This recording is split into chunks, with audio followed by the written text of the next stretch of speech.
we need to highlight what the hell the Labor Department did. This law that the Labor Department has proposed, it would make it illegal to be a good freelancer. And this is what's really tough is that actually Jason Calacanis, who is not in our space at all, is just an angel investor. He said it best. He said, this is 1950. They're bringing us back to the 1950s and they're telling you how you should work and when you can work.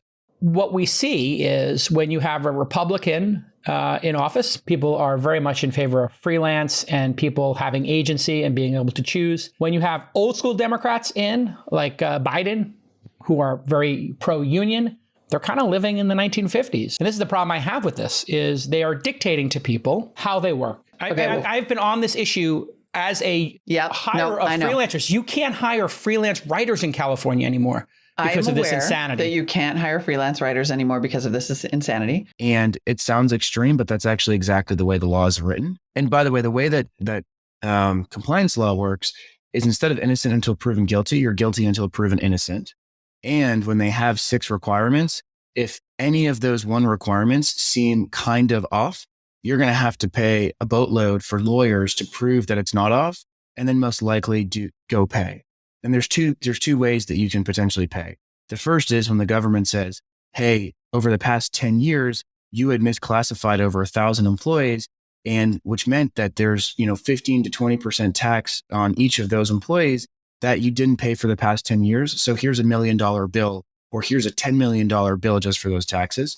The second is if you have, say, over 50,000 contingent workers that come together for a class action lawsuit and say, you didn't give us benefits, or in Microsoft's case, you should have given us stock options like you gave your employees. So then they come back and they sue you for millions of dollars.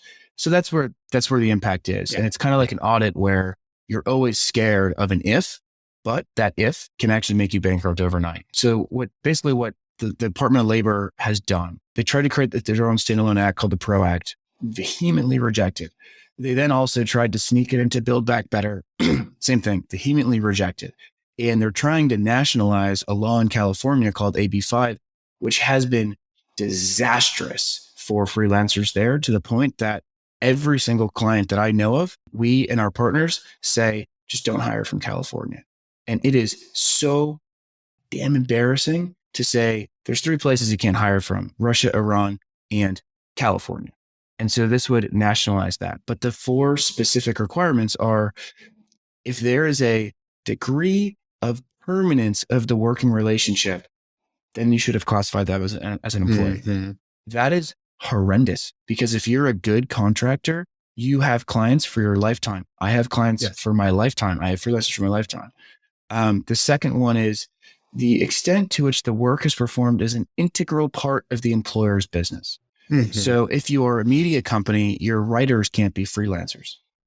That's horrid, because over 50% of freelancers are doing technical services, and they're not just gig drivers. So it de-incentivizes strong, good, long-term work, right? It makes it illegal. It literally makes it illegal. So, and this is where I wish I could say that they had good intentions, but I actually don't think they have good intentions, because under these laws, this forces you to be a bad contingent worker or a bad contractor. And then they come out and say, hey, we're here to protect the vulnerable and exploited contract workers. And you go, well, then how come you just made the good ones illegal? So it's like you're making it illegal to be good, but then you're saying that you're protecting the ones that are exploited. And this is the one that's the kicker. This one actually is, I would say, the worst one is regarding the degree of skill and initiative exhibited by the worker. So basically what they're saying is, if you're not the best already, that you can't even start.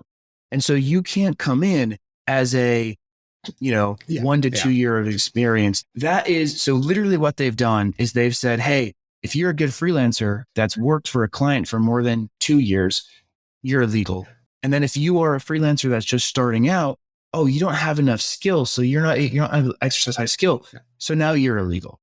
Well, and that's also highly subjective, right? Like yes. Who's to say who's providing that? Yeah. And that's the gray area that I've seen in historic, like, contract, or true, where someone was an independent contractor that should not have been. They were an employee That clause is the one that always gets iffy. The one thing that comes to mind though, and maybe this is a business opportunity, can't a freelancer just hang up a shingle as an LLC, spend the No. $50 No. and then get paid as a service? Why not? Because this under California law and what this will do, there's no explicit language that says that that's how you can, because you have to remember, you're guilty until proven innocent. So if the person is still an LLC, the government doesn't care. If you still fail one of these 6 requirements, they'll look through that.